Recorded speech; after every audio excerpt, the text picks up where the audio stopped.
Hello, everybody, and welcome back to another episode of the Fun Fans Podcast. I am actually your host tonight, Bailey Jackson. We have a great show lined up, but James is out on the road living the rock star life in a hotel. That's right. We're going to point out how fun, what does that say, James? A little LOL in sports can be? I'm telling you. It says How LUL. lull. It's a lull. The show is about a summer. Well, A that's lull. two L's. Two L's. Whatever. But we're also going to tell you what you cannot miss this summer. We're going to talk about college baseball, especially the Clemson game that just ended. And we're going to spell it all out right here on this show. But first, the Fun Fans are a proud part of the Fanboys Fangirls Sports Podcasting Network. If you're a true sports fan, the Fanboys Fangirls is perfect for you. Find various nationwide podcasts and other sports media at thefanboys.com and all forms of social media. The Fun Fans is the official podcast for Clemson fans. And we love to eat at Reuben's. I eat at Reuben's all the time. I wish there was a Reuben's near where I'm at right now because we're sitting here wondering where we're going to get some supper. But Reuben's Food, Sports, Spirits, and Catering. Bailey has this memorized, but I don't. There's one in Greer and there's one in Powdersville. So go to ReubensC.com and check it out. But it's a great place for all fans of good food. That's right. Hey, now, I got to hide that. I'm actually driving the ship tonight. So, bear with me, people. I still got the Masters music playing because that's the mood I was in after the Clemson baseball game. And I think we should probably just go ahead and talk about that first. Let's just jump right into it. All right. So we ran into a buzzsaw, as they say. Yes. Florida, which was ranked number 2 to start the season, struggled some during the year, had some pitching issues, but they seem to be putting it all together at the right time. So, great season. It was a little bit, I won't say it was controversial today. There was just a little bit of everything in the baseball game that lasted 5 hours. Yeah, definitely a little bit of everything. Some folks probably will say it's controversial, but I think you described it best. And just there were a lot of home runs. There were hit by pitch. There were ejections, extra innings. There were moments where Cam Canarella was about to look like the hero, which he got us those extra innings. But then their guy that has had a rough season or not producing, and then all of a sudden in the postseason he's doing real well. He didn't have a rough season. He didn't play. He didn't play. Yeah, so there's storylines all over the place. Their coach being a former Clemson assistant. I mean, there's some crazy storylines, and kind of I hate we didn't push it. Well, obviously hate we didn't win the whole thing. Right. But definitely hate we didn't get the win today to go to a game 3. But I mean, what more can you ask for out of the team, out of the players? Our coaches, I won't say left it all on the field because they had to leave the field. Even the coaches left it all on the field. So let's go back. Let's go all the way back to the two umpire moments. Okay. I think the kids played well. Both teams. I mean, you talking about 2 really good baseball teams went after it. And it's unfortunate that what everybody's going to talk about are things that happen with the umpires. So those kids run into each other in first base, and they get off me kind of stuff. Which is what teenage boys That's what adults do. Right. That's what everybody is going to do. Right. Yeah. And they do all that, and they watch the film and end up ejecting the kid that was going to come to the dugout from – he was running from second to third or something. He was going to come to the dugout anyway because it was the third out. Right. But supposedly they had ejected him for coming towards the scuffle. Is that real? I mean, did that really happen? I'm just telling you. I'm going to go out on a limb here and say this is a societal issue where It just really is. We don't want anything to happen. We don't want to hurt anybody's feelings. So sports, when we played, you were probably going to mix it up with somebody on the other team. Right. I don't mean like fight, but you were going to run your mouth a little bit. They were going to run it back to you. It was going to be one of these, you better be quiet or I'm going to do this. Or, I tell my son all the time, baseball is a sport where there are ways to get people back. And I hate to say it like that, but like, I'll make a comment like, if he threw me that pitch, the next time he was up, he'd have one in his ear hole. He's got a helmet. He's got a helmet on, That's right. It's just not done like that anymore. No. Good or bad, right or wrong, whatever. Well, and even if now we were talking before we got on, we'll talk about it the next thing in a minute, I guess, but the physical altercations, if you're going to make strict rules about the physical altercations, that's one thing. But if you can't interpret what the kids are doing on the field and take that away from or separate that from was that part of the physical altercation, then I mean you're just doing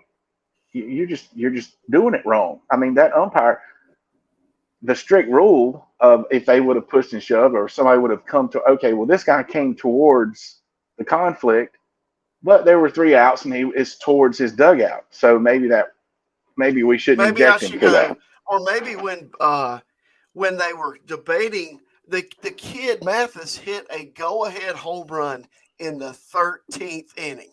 Yeah. And he was excited, as he should have been. And he threw his bat down, and it is an emotional thing. And he did that. Now they're debating whether or not they're going to throw him out. Jack Leggett pops off to the umpires. Yep. He gets tossed. Bakich goes out there for an explanation.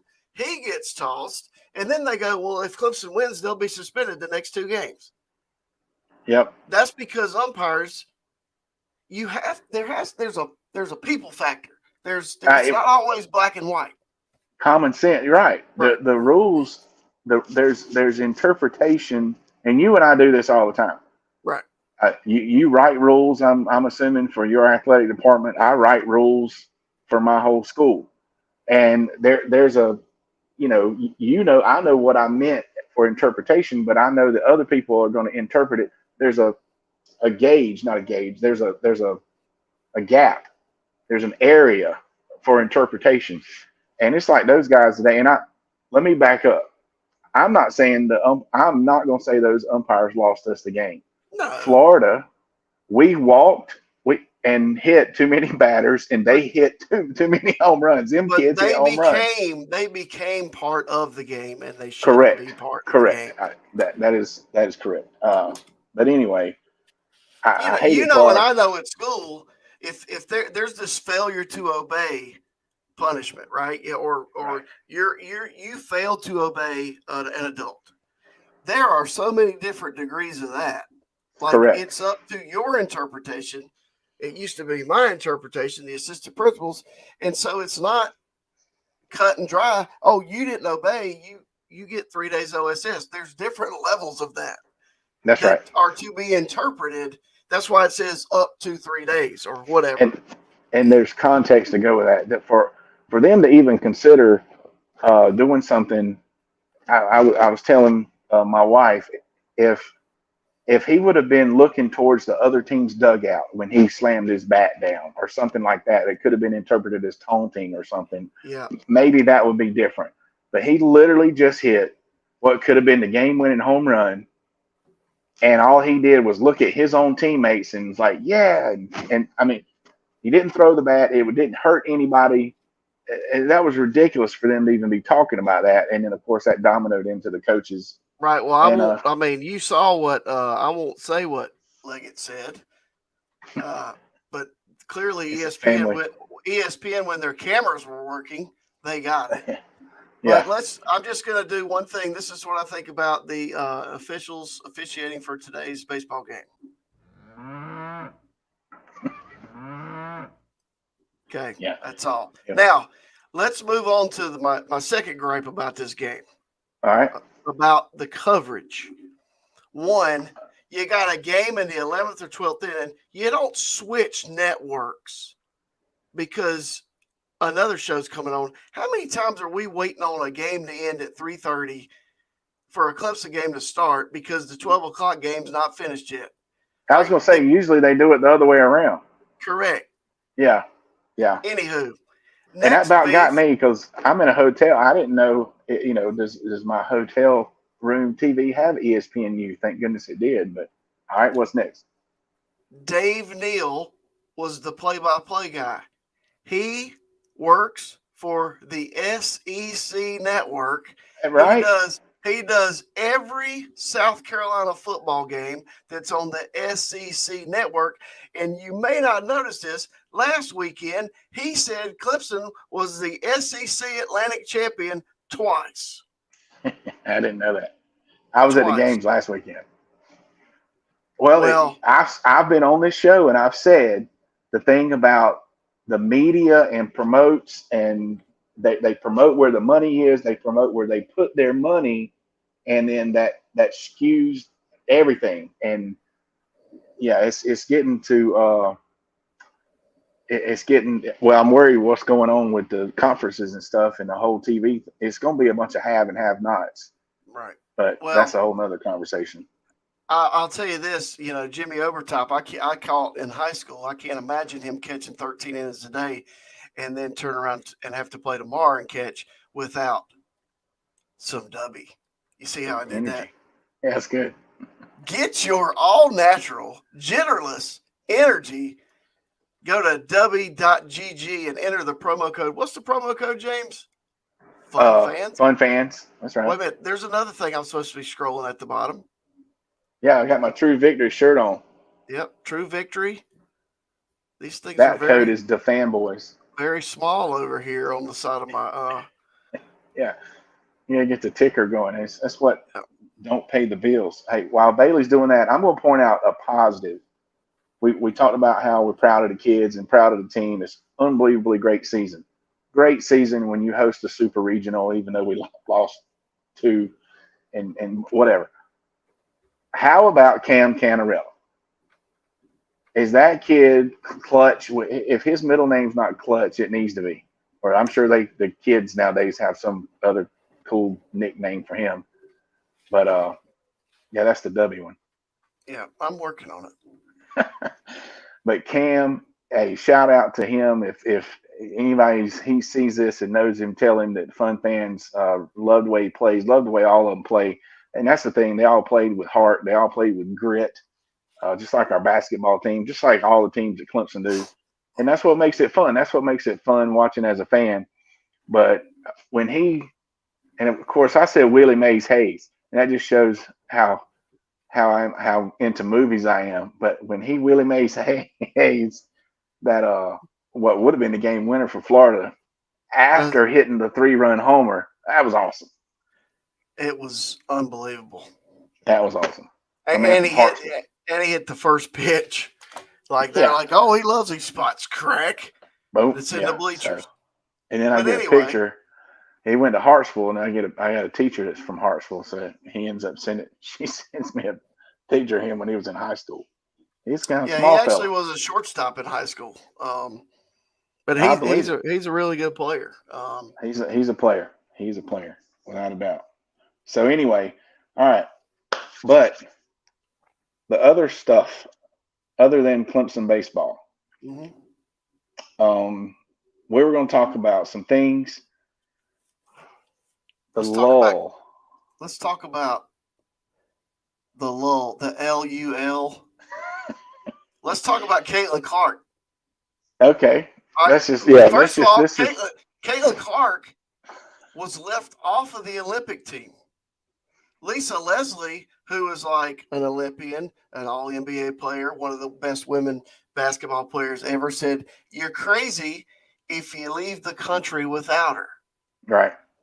Speaking of, go ahead. So the question is, does it have anything to do with actual playing? Or should she be on the team for other reasons? Or both? She can both. Both. Yeah, that's it. The only thing now I heard is, you tell me if this is wrong, there are no rookies on the team. It was like a reward for the veteran players. And I could kind of get that. Is that what happened? Are we trying to win? Or are we trying? No. I mean, we're going to win anyway. I don't know. Yeah, that's probably. I mean, I saw you sent me an interesting tweet this week. All right, I let's did. talk about Caitlin Clark and what she means to the WNBA. Attendance, I'm going to just average these real quick in my head. The Mm-hmm. average attendance for WNBA games this week that Caitlin Clark did not play in is somewhere around 6,500 people. The Yep. two games she played in averaged over 17,000 people. Okay, Yep. so like her, don't like her, whatever, she can play and she puts behinds in seats and she Yep. makes people tune in. And that's what we know, that's what professional sports teams want. It's entertainment. That's right. They have lost who knows how much money. And this is the thing. WNBA has for years talked about the gap and lack of money and all this. And here's their opportunity, and they don't like it for some reason. So it don't make any sense. If it was going to be a veteran only team, they should set that up front, and they should do that every year. But if they're doing that, then they're shooting themselves in the foot. So And so actually you talked about the lull and we mentioned Paris and the Olympics. That's later in the summer. Like I don't even think it's summer because we'll be back. I'll be back at school. Not that I'm leaving, but I've been there all summer. But all the kids will be back. A couple of days after the Olympics start. So, Fun Fans guest host Whit Jackson is currently in Europe. He was in Paris earlier. He was over there scouting out locations for the Olympics with a group from school, and now he's in Spain towards the end of his trip, which he returns here Wednesday. So he'll be gone 10 days, and he's having a blast in Europe. Paris was not his favorite though. So, oh goodness. anyway, All right. So are we going to talk about some things that folks definitely should not miss? Are we getting off script? Go ahead. I see. All right. I see it right there. So it's not that there are not sports. Obviously, there's the NHL Stanley Cup Finals going right now, the NBA Finals going right now. You got WNBA. There are sports, but it's a little less sports going on right now than normal. Definitely not the football that's so popular, but there are a few summer events that in the Fun Fans world we definitely think that you should not miss. Number one is Nathan's hot dog eating contest. You can't miss that. Yeah, I can. Comes on at noon every 4th of July. Yeah. And it's gross. I think it's hilarious. All right, Bailey, there's got to be and when the Masters is in the spring, what summer golf tournament is a must watch? There's got to be at least Open. one. U.S. Open. Okay. No when doubt. is that? It's in a couple weeks. Okay. Yep. All right, so U.S. Open. Maybe that's at a different place every year. That's not like the Masters in the same place, right? That's correct. The U.S. Open is a true test of golf. All right. And it's actually at Pinehurst this year, which is just a couple hours from here. Mm-hmm. And it is, hold up, it's in 2 weeks. I mean, I know it is. I don't know why I'm even looking it up, but it is. All right, so we're going to say Nathan's hot dog, the U.S. Open golf tournament. Yeah. I mean, the Memorial was on today. I had 3 TVs going at one time. And Scotty Scheffler became the first trifecta. No, he won 5 times before the U.S. Open first got to do that, and I don't remember how long. Oh, wow, 5. One thing that the Fun Fans think everyone should not miss in the summer is a good fireworks show. And I mean, it's this week, James, the U.S. Open. The U.S. Open. All right, so this coming weekend, that's good.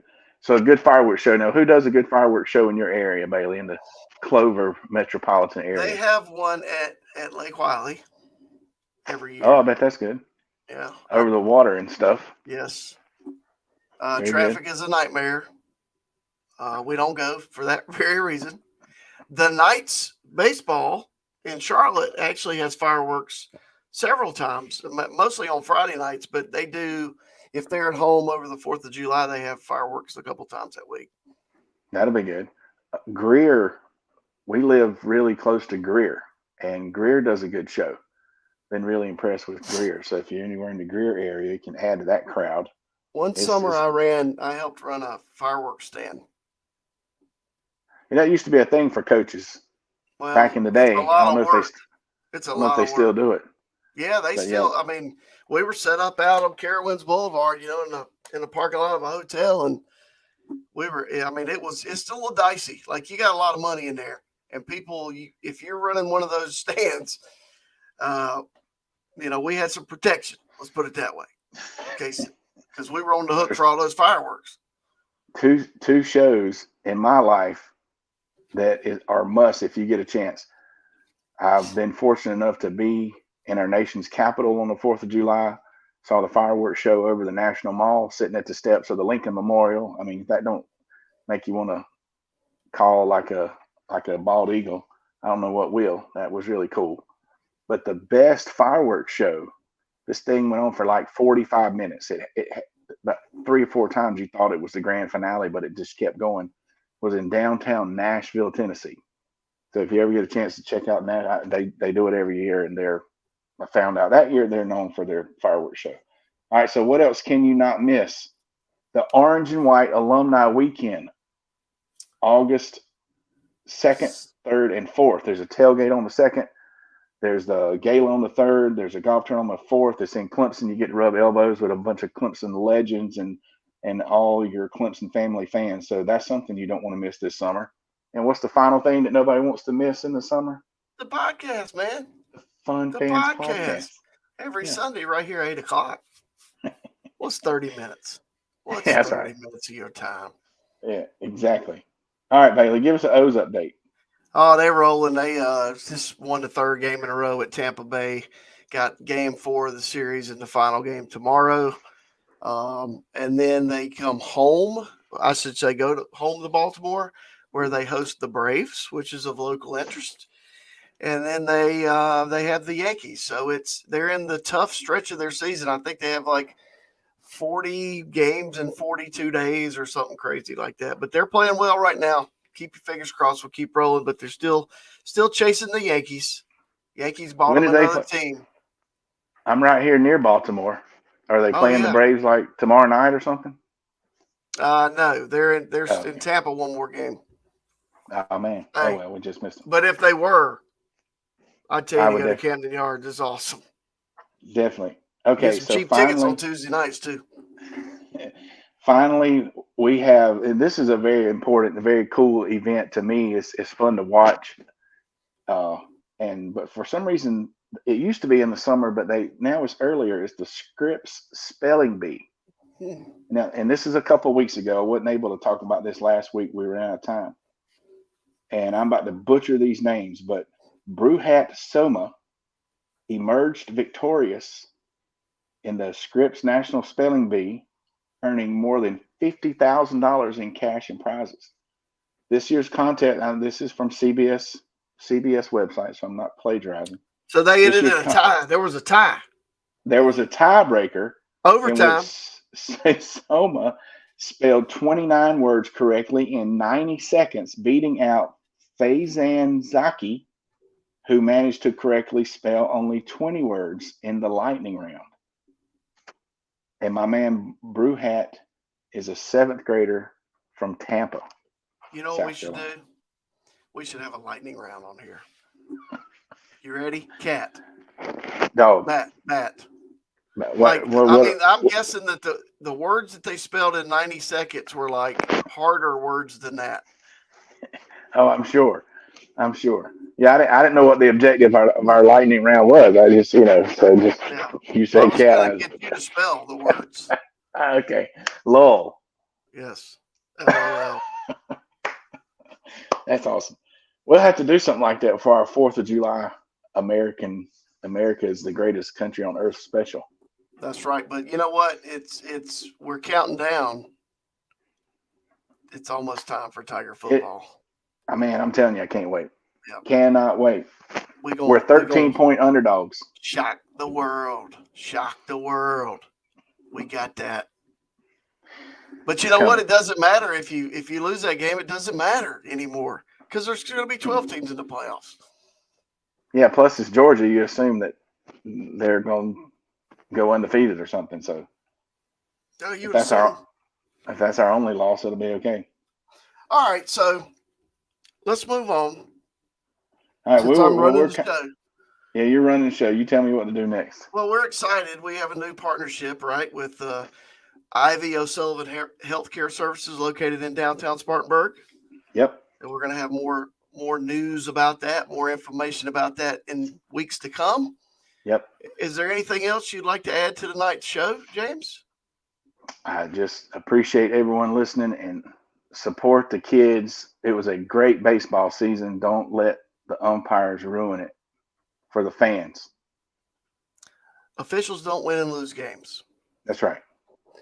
Well, it's time to sign off because this producer's getting tired. Hope everybody enjoyed the show. Remember, have a great summer. Support your local schools. Thanks for checking us out. And every Sunday, come on back, 8 o'clock, right here, Fun Fans Podcast. You can also check out our YouTube channel. You can follow us on social media. And please share and like. All right. And if you are interested in being a sponsor, go ahead and reach out to James Dillard. And so on behalf of the Fun Fans Podcast, J Thrill Entertainment, the Fanboys Fangirls Podcast Network, and my co-host, James Dillard, thanks for You're listening. out of here. Yep. You got to go, Leggett.